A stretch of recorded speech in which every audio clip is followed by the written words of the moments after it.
प्रिय दर्शकों, आज हम जानेंगे एक कलयुगी बेटे की कहानी।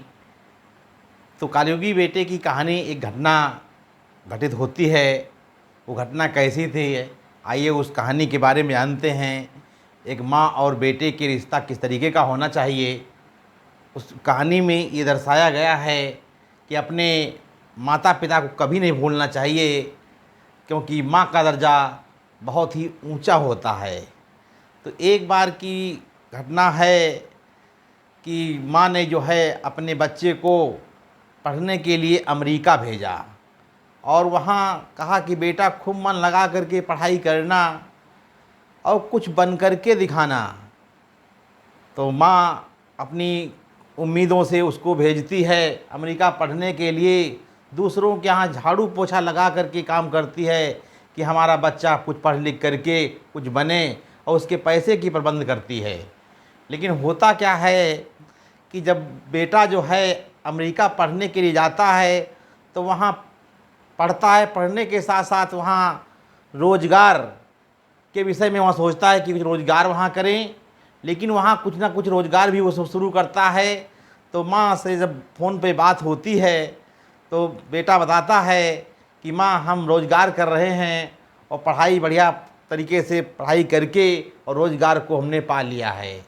तो आपका हाल कैसा है, आप बताइए। तो माँ कहती, बेटा मैं बहुत खुश हूँ, मैं चाहती हूँ कि आप अपने मंजिल को पाएँ और अच्छे मुकाम पर पहुँचें, इससे हमारा मन और भी खुश होगा।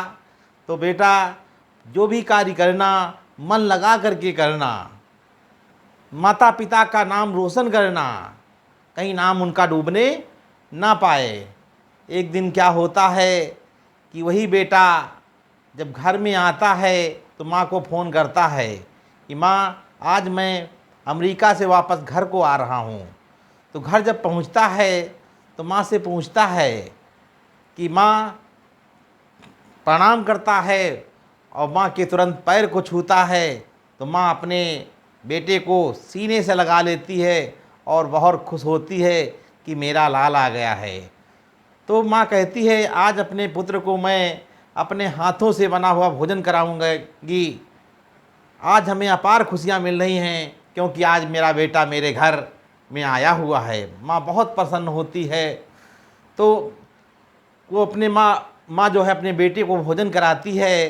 कराने के बाद में बेटा कहता है, माँ हमारे पास समय बहुत कम है, अधिक समय नहीं है, हम यहाँ ज़्यादा देर नहीं रुक पाएंगे। तो इसलिए माँ आप भी हमारे साथ चलिए और यहाँ का घर बेच दीजिए और वहाँ घर हम स्वयं बनवा लेंगे।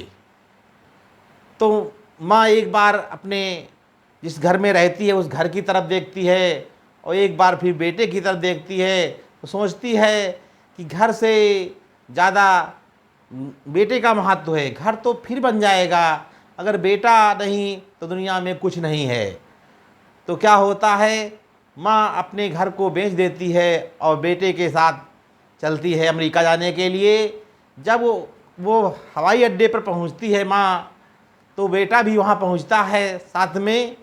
और बेटा कहने लगता है अपने माँ से, माता आप यहीं रुकिए, मैं हवाई जहाज़ के टिकट ले आऊँ। तो टिकट लेने के लिए जाता है। वो क्या करता है कि उस हवाई जहाज़ में वो बैठ जाता है और बैठ करके वो अमेरिका चला जाता है।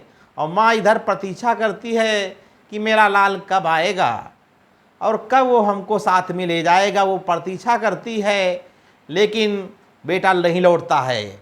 तो यात्रियों से पूछती है माँ, हमारे बेटे को कहीं देखा है? हमारा बेटा टिकट लेने के लिए गया था, जो अब तक नहीं पहुँचा हमारे पास, हम उसकी प्रतीक्षा कर रहे हैं। तो जो हवाई जहाज़ की उड़ान है वो कितनी देर में अमेरिका के लिए रवाना होगी? तब तक यात्री वहाँ के बताते हैं कि वो तो जहाज़ जा चुका है। तो माँ बहुत ही दुख होता है माँ को। माँ सोचती है कि अरे हमारा बेटा चला गया हमको छोड़ करके, अब मैं कहाँ जाऊँगी?